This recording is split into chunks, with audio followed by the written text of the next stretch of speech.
Hello there, it's Josh, and for this week's SYSK Selects, I've chosen Maggots, good for healing wounds, turns out. And that is absolutely true. I re-listened to all of our Selects episodes, and I listened to this one, and I'm clearly excited in the episode, but I was just as excited listening to it all these years later, 5 years after we released it. So I hope it excites you. It is grody, but it's also pretty awesome. So enjoy / prepare to be grossed out. Welcome to Stuff You Should Know, a production of iHeartRadio's How Stuff Works.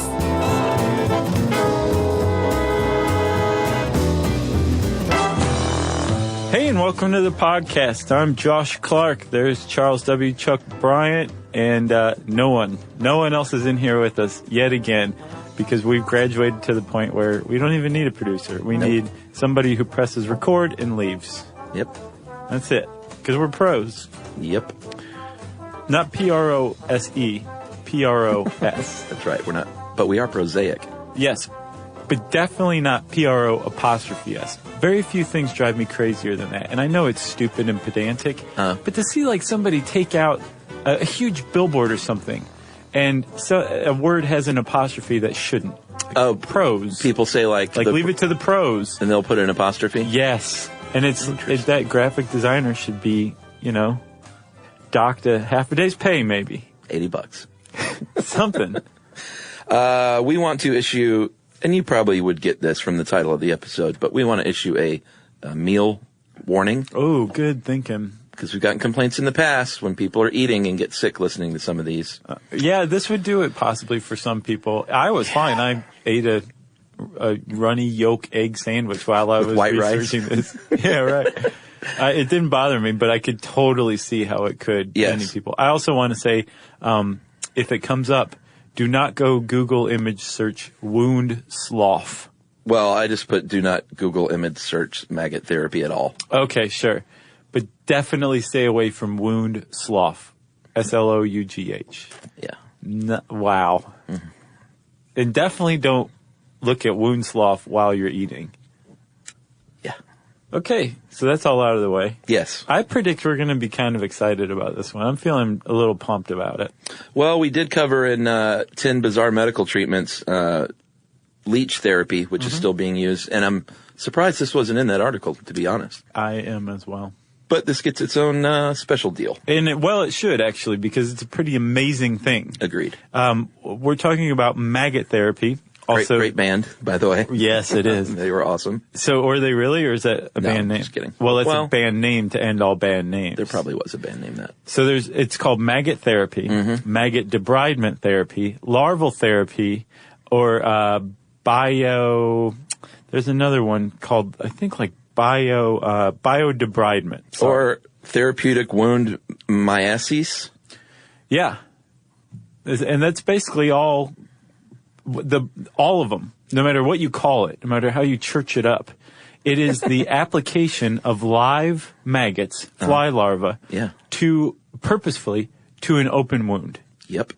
In order to help that wound heal faster.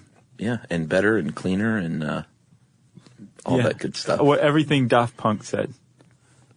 Oh, yeah. Should we talk about some of the history of this stuff? Let's just say that one more time. Okay.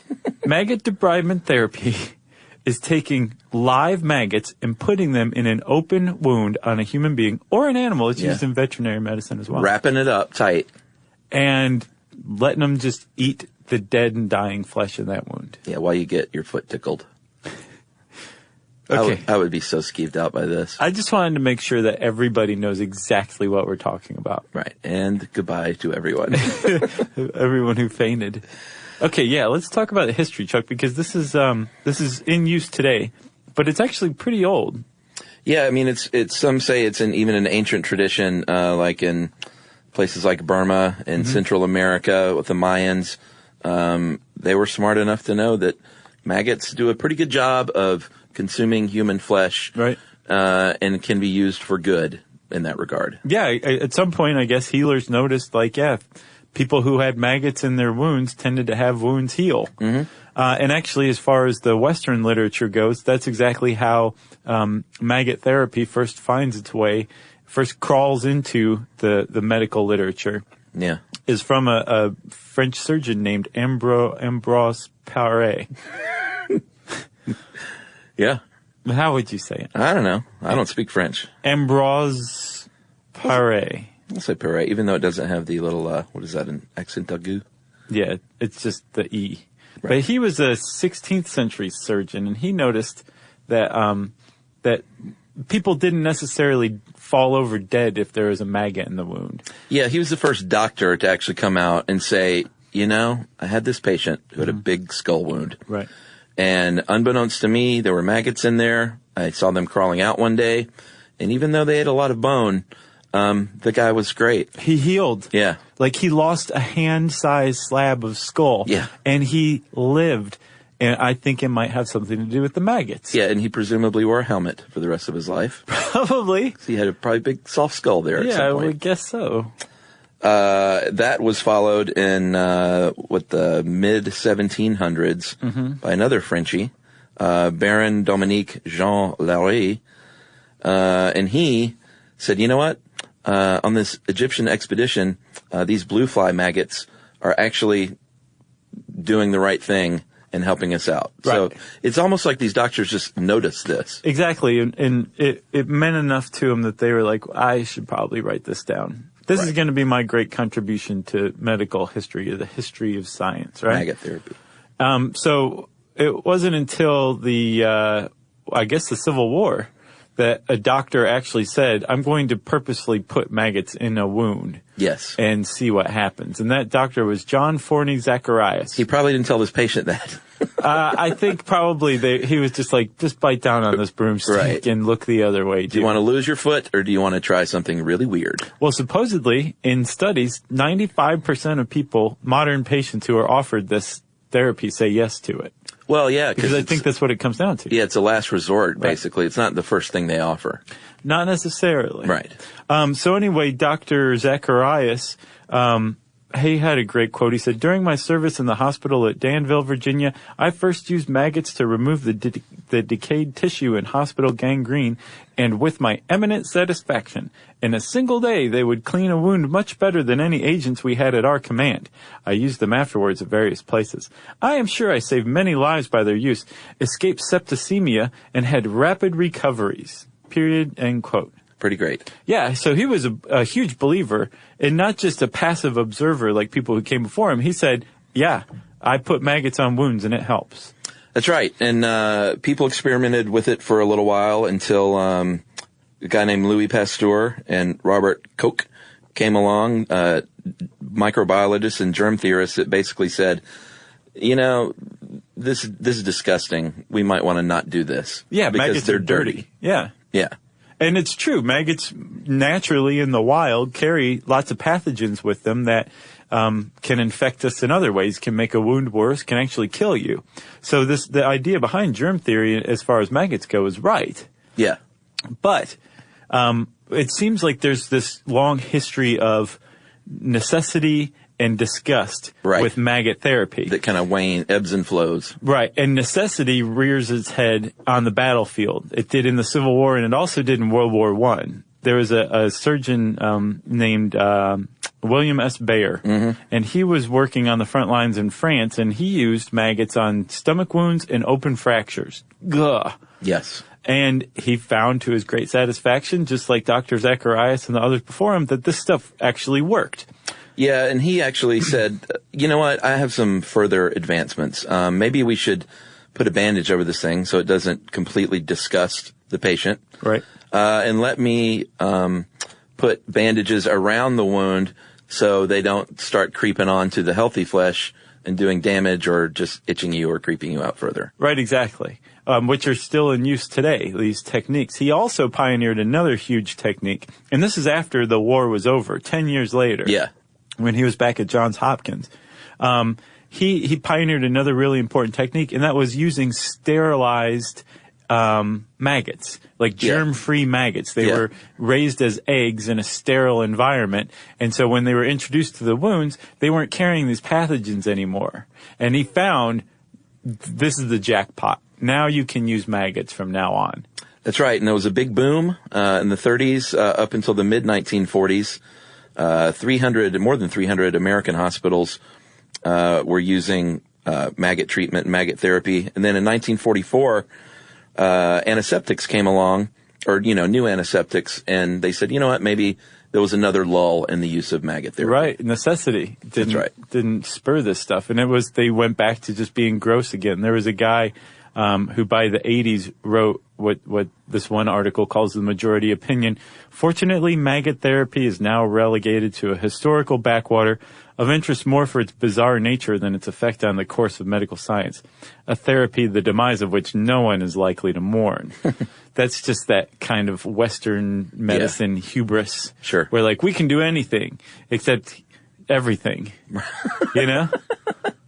That's right. And in the 1990s, a dude named Ronald Sherman and Edward Pechter basically championed the technique again and kind of brought it into the modern age. Yeah, and still very much is. Ronald Sherman is one of the first, I think, to receive a license to produce sterile maggots for use as medical devices. And there's another guy over in the UK named John Church who brought the maggot therapy into the fore. So it was an ancient thing. It's found to be disgusting. It's found to be useful. It's found to be disgusting. It's found ways you can make it better. Yeah. It's found to be disgusting. And then now that this idea of complementary medicine is kind of regaining some traction again. I think it's here to stay, though. I think so, too. Unless really someone do. comes along in 10 years and says, no, you know what, it's disgusting. Well, Chuck, probably what we're seeing is the next thing that'll happen is there'll be some huge leap, some huge development in science, and science will get its hackles up again and feel pretty great about itself, and we don't need any of that stupid nastiness, and then we'll find that, no, you still can't beat good old-fashioned maggots. And that should be the title of this thing. You can't beat good old-fashioned maggots for healing a wound that won't heal otherwise. That's a great title. So you want to take a break? Yeah, let's do it. And we'll go treat our own wounds, and we'll be back shortly.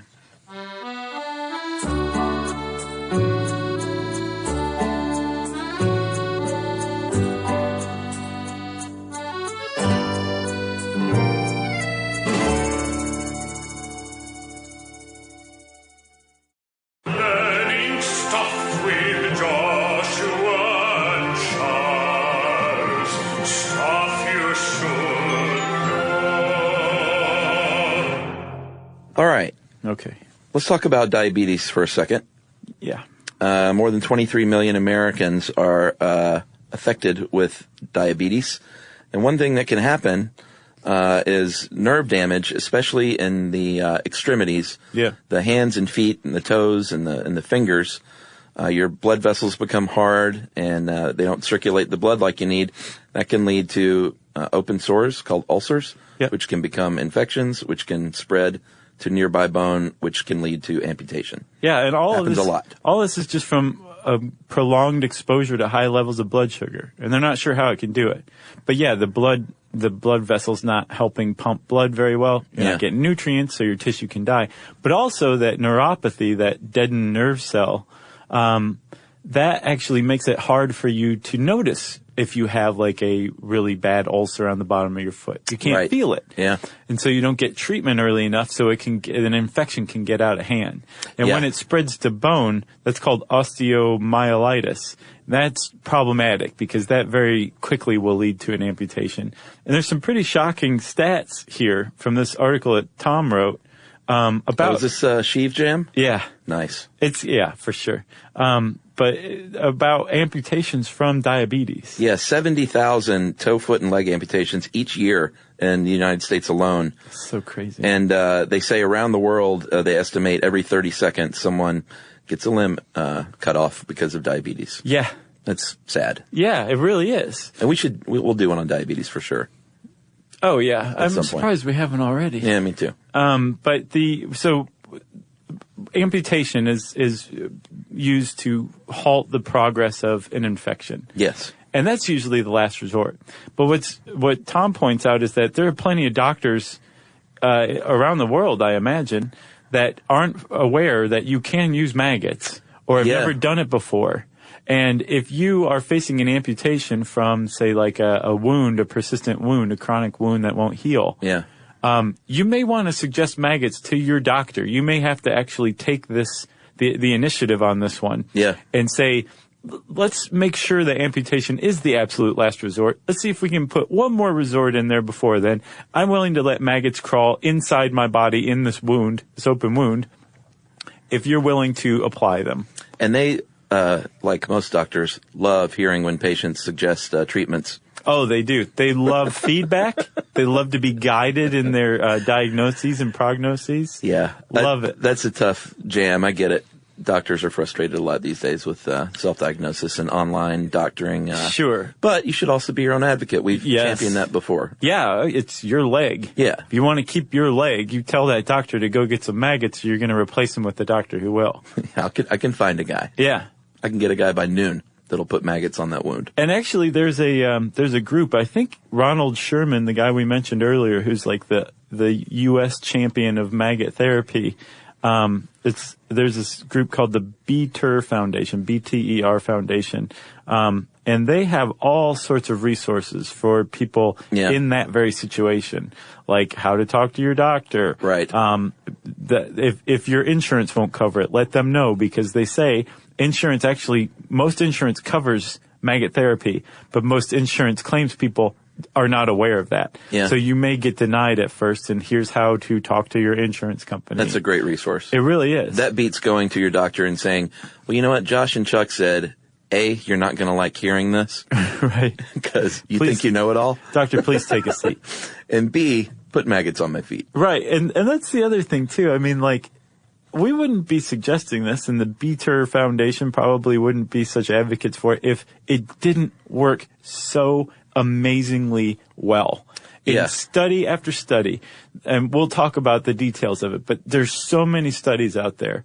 Again, Sherman, who agreed is an advocate, but in a peer-reviewed journal, published a survey of studies that he could find on maggot therapy, and it's very clear that it works really, really well. Yeah. And not only necessarily as a means of last resort, but even just compared to the standard of care using like hydrogel or other things that you might use to treat a chronic wound, maggots destroy it. They leave it in the dust. Yeah, and if it doesn't work, it's not going to hurt anything, from what I can tell. Yeah. It just puts off how much longer before they amputate your foot. Pretty much. Yeah. So what'll happen is they will, let's get into this a little bit. Okay. There are 4 different, and where did you find this? Was this a research paper? Yeah, this is by Ronald Sherman, Mechanisms of Maggot-Induced Wound Healing, what do we know and where do we go from here? It was in the journal Evidence-Based Complementary and Alternative Medicine in 2014. That's right. And he describes 4 different phases of basically healing a wound. Homeostasis, inflammation, proliferate. Oh, man, I'm so bad at that one. Oh, yeah. Keep it coming. Proliferation. Nice going. And remodeling and maturing. And what happens is the cells get to work. They recruit other cells. They alter their activities and basically say, let's get to work cleaning and, on all 4 of these stages. Right. To help heal the wound. Yeah. And at any one of those stages, the next process can stall out. Sure. Normally it stalls out at inflammation because the infection gets out of hand and the body can't fight off the infection faster than it's laying the extracellular matrix for the new cells to be rebuilt, the new tissue to regrow. And that's a common thing that leads to chronic wounds that just won't heal. And that's where maggots are really, really useful. To basically interrupt that stall. Right. And get the car moving again in the right direction. That's exactly right. They kickstart it. So debridement is removing dead tissue, and that is really where maggots excel. They said in here, each maggot can chew, they don't exactly chew, which we'll get to. Right. They remove 25 milligrams of necrotic material, dead flesh, in just 24 hours. Yeah. That's pretty good. Yeah. And there's actually 3 ways that maggots clean a wound. But debridement, which is getting in there and like just cleaning out, physically removing that dead material, that's like the key. Yeah. That seems to be the key. And then there's also antimicrobial activity, like actually killing the bacteria that's like killing the flesh. Leaving it cleaner than when they came in. Yeah. Which is amazing. And then, even more astounding, stimulating new growth. Like the presence of maggots in your wound stimulates new tissue growth around your skin. It's they're just like wonder creatures. Who knew? One of the ways that they remove this dead tissue is just by the nature of what their body is like. Mm-hmm. And they have these little prickly spines all over their body that act as a surgeon's rasper or file would. It basically, just the fact that they're moving around on the wound is going to like file this stuff down and scrape the wound, which helps loosens it up. It's like a plow. It burrows through this dying and dead tissue, and it just, it loosens up. That's part 1 of debridement, right? Just part 1. There's another part of it, which is the digestive enzymes that they excrete and secrete. It's called alimentary secretions and excretions, ASE. Yeah. And it's basically their digestive juices, right? And they puke these up as they're moving around. And they just puke them everywhere. And it dissolves this flesh. Yeah, I remember in the Body Farms episode, we talked about this. Right. One of the old classics. Sure. And that's why I said earlier they don't bite or chew something.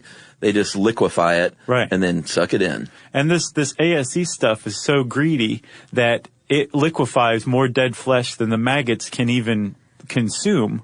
And they consume quite a bit. Like you said, 25 milligrams. That's a lot for a little tiny maggot in one day.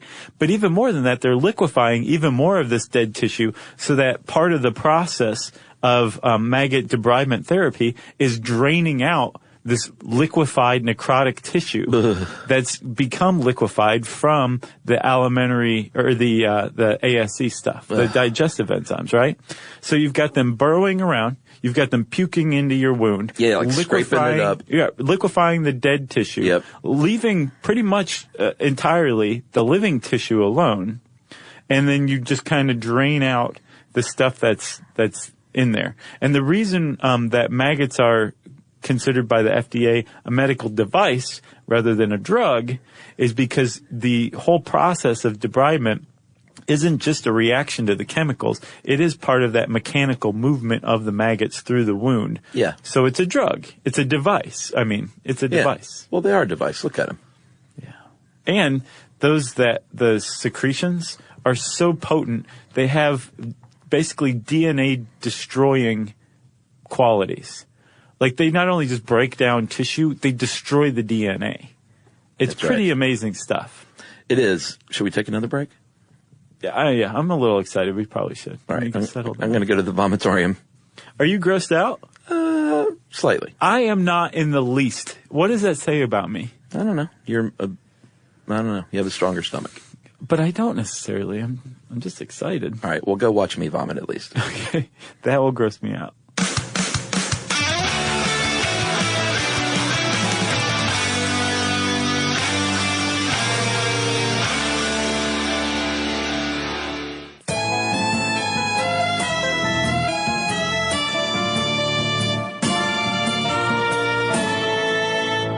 All right. Well, that was disgusting. It was. It made me throw up in turn. So here's a couple of questions. Does it hurt? Maybe a little bit at first. Yeah. I don't get the feeling that it's extremely painful. It probably depends on the wound. But the first few treatments can apparently be a little bit painful. Right. And there's actually 2 mechanisms for the pain. One is that you have an open wound.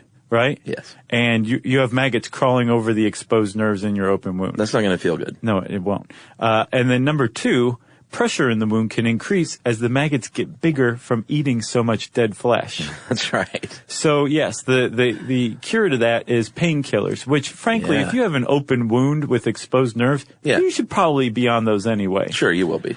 So it probably won't hurt because there'll be some sort of pain management going on, but you will still feel, most likely, unless the doctor completely numbs the area, maggots crawling around inside your wound. See, that's the part that gets me, is actually thinking about undergoing this therapy myself is what gets me. Yeah. Not like seeing it or reading about it, but thinking about having an open wound on the bottom of my foot and having maggots creeping around in there. See, the thing is I think anybody would feel that way. I think there's very few, including myself. I'm not grossed out by this, but I wouldn't want maggots crawling around my open wound. But I think if your back's against the wall, and it's that, or you lose your foot, I'd try it. I would definitely try it. I think absolutely 95% of people would, apparently. And I would demand some high quality drugs. Yeah. And they also have, what is it called? Amnesiotics. To make you forget about it. Yes. So you can't form memories while it's happening. Yeah. So maybe that would be a nice thing to do, too. So the other question is, can you just use any kind of maggot? And the answer is no. What they found is the most useful is the larva of the green blowfly. And like we said earlier, these things are now grown, just sort of like the medical leeches. They're shipped in sterile containers, as if it were medicine, even though it's a device. And the BTER Foundation, they go into a lot about this, like, could anybody do this? And they say, well, no, because you need a prescription. It's an FDA-controlled medical device. Can you do it yourself? But they say anybody who can read can basically follow the instructions on the package. Yeah. I wouldn't advise that as your non-doctor. Sure, I'm not saying that either. Sure. But I mean, this may be your doctor's first time too. Their point is it's not difficult. Just follow the instructions on the package. What if you went into your doctor though, he got the maggots out and he put on his bifocals and was like, all right, let's see how to do this. Right. Or like he tears the package open, they go everywhere. You have like Jerry Lewis as a doctor. But although they do say, you can't just load it up with maggots. There should be no more than 8 maggots per square centimeter. Yeah, I saw 5 to 8. And so when you have the maggots applied to your wound, they're going to make sure that the healthy area around the wound is covered up so the maggots can't get to it. Which goes back to World War II. Yeah. They're going to cover up the wound after they apply the maggots, 5 to 8 per square centimeter, like you say. And they're going to cover it up so they can't wander off, because maggots like to leave before their work is done. Sure. They want to have some TV. They're full. Pretty much. But they can still eat more if you'll keep them in there. Yeah. So they will cover up, they'll put the maggots in, 5 to 8, cover it up with this bandage, and basically they will just sit there and eat for between 48 and 72 hours. And then the bandage will be removed. The maggots will then, sadly, be incinerated or put into an autoclave. That's sad. Or put into a plasma gasifier. Or bronzed and hung on your wall. For real. Like an ant farm. Yeah, because it's like, thank you for this great contribution to saving my foot. Yeah. Now go be autoclaved to death. I would name them and save them and preserve them. Sure. You'd be violating, I'm sure, all sorts of medical waste laws, but who cares? And then that's what's called a treatment cycle. And most patients supposedly go between 2 and 4 treatment cycles. And again, while this is happening, what's going on is the maggots are debriding the dead flesh, they're liquefying it, they're eating it, and they're also disinfecting it and stimulating growth, right?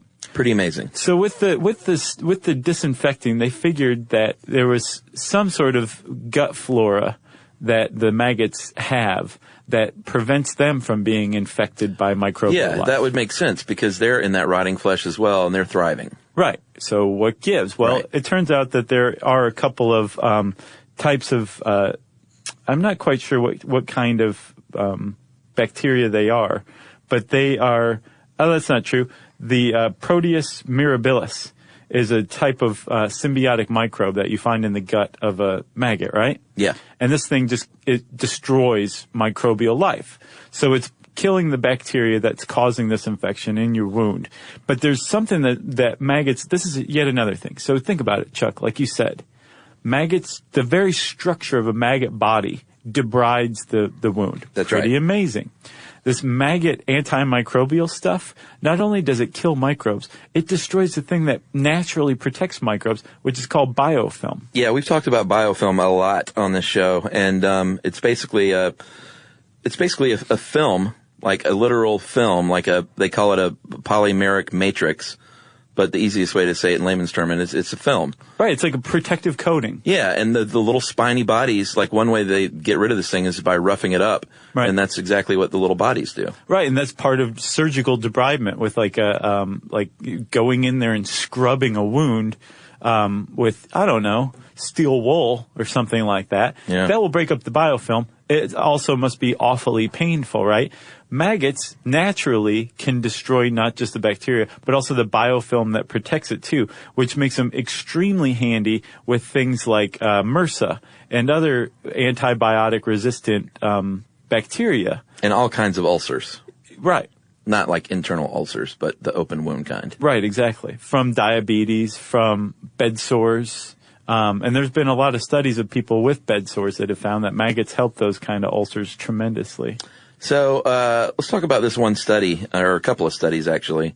There was one study of spinal cord injury patients that had non-healing ulcers, which is the problem. They monitored them over 3 to 4 weeks, and they were getting regular wound care at the same time. Like sometimes it's used in conjunction. I think usually is used in conjunction with like standard care. Sure. And they found that after 3 to 4 weeks of maggot therapy, tissue quality and wound size were assessed weekly, and they found that debridement was achieved in less than 14 days, an average of 10 days, and none of the control group wounds were more than 50% debrided after a month. A month. Not even half debrided. None of the wounds, not half the wounds were debrided. None of the wounds were even half debrided after a month, Chuck. Of the control group. Yes. Amazing. Where they didn't use the maggots. Yep. Yes, that's objectively amazing.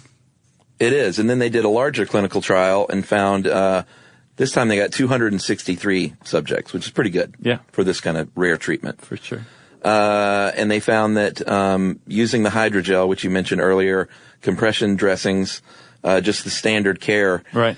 That was the control. Yeah, that's obviously the control. It differed significantly between the three groups.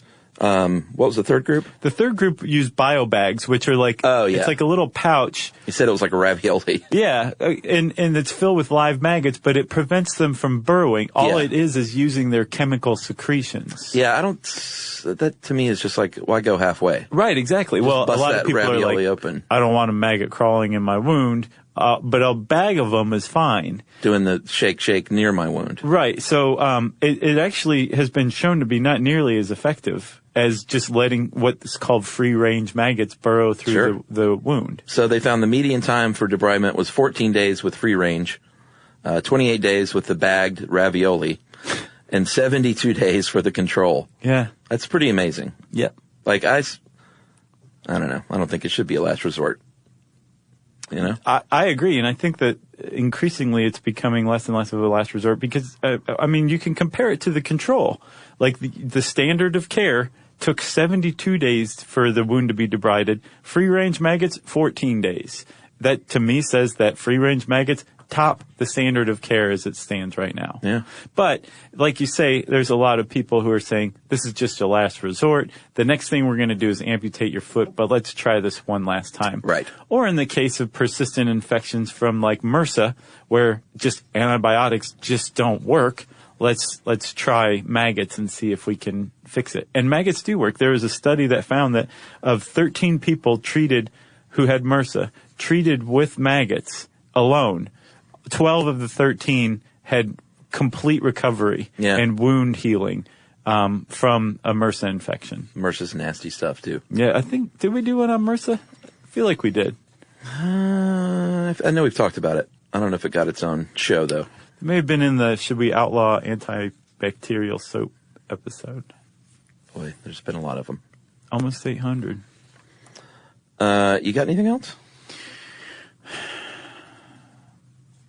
Surely I do, but I guess not. There was one other thing. We kept kind of teasing it. It actually stimulates growth. A couple of studies have found that the presence of maggots produce more blood vessel redevelopment and tissue redevelopment than maggots not being present. So something about them actually stimulates tissue growth and blood vessel growth, which promotes wound healing even more. Up with maggots. Up with maggots indeed, man. I love them. I'm so psyched about maggots right now. Well, it definitely changes the way you think about them. Like next time you see a dead squirrel that you've killed off your porch. Oh, they're clearly trying to bring it back to life. Yeah, and you see the maggots, you don't think that's disgusting. You just think those are little things doing their thing. Doing their thing. Little things doing their thing. Now I'm going to autoclave them. That's right. If you want to know more about maggot therapy, you can type those words in the search bar at howstuffworks.com. And since I said search bar, it's time for listener. I'm going to call this taking to task somewhat over a term. Guys, I want to say you're my favorite podcast by far. Been listening since you were just little 5-minute blurbs. Oh, man. You sure have grown up. I've never written in before, but felt I had to comment on Josh's statement that climate change was, or global warming was, settled science. No, I'm not disputing the data that shows an increase in global temperatures. While you can certainly argue its accuracy, especially for older data, it's still just data. It's not science. The part that gets me upset about the term settled science is that by definition, science is never settled. And that's in all caps. I think we talked a lot about this in the scientific method episode. You guys actually did a podcast on the scientific method, so you should know that at best, you can show a particular theory is supported by existing data and not contradicted by anything we know of at the time. But there's a reason that ultra-successful theories like Newton's theory of gravity, Einstein's theory of relativity, are still theories. They could be completely discredited by a single piece of data contradicting them. So the whole idea of taking a body of facts saying it's settled is far more a political concept than scientific one. While people with various viewpoints in the subject would like to have some place to plant their ideological flag, saying something is indisputably true as opposed to probably false is simply not something science and the scientific method is equipped to do. In short, science is never settled. You cannot simply say this is true, move on. That's not how it works. And that is from Spencer Carpenter right here in our own Smyrna, Georgia. Oh, we're not in Smyrna. Well, I mean, it's nearby. It's a suburb of Atlanta. What I just did is what Spencer just did. Spencer, I was using a literary device. I was actually using the same type of argument that non-science climate deniers use against scientists. I was basically saying, like, it's done. Drop it. There's enough science there to say you're wrong. Let's move on and just all accept that climate science is going. So lay off. So that was a clever ruse? It wasn't a ruse at all. It was just, I was not being literal. Apparently, which is what Spencer deals in, literal terms.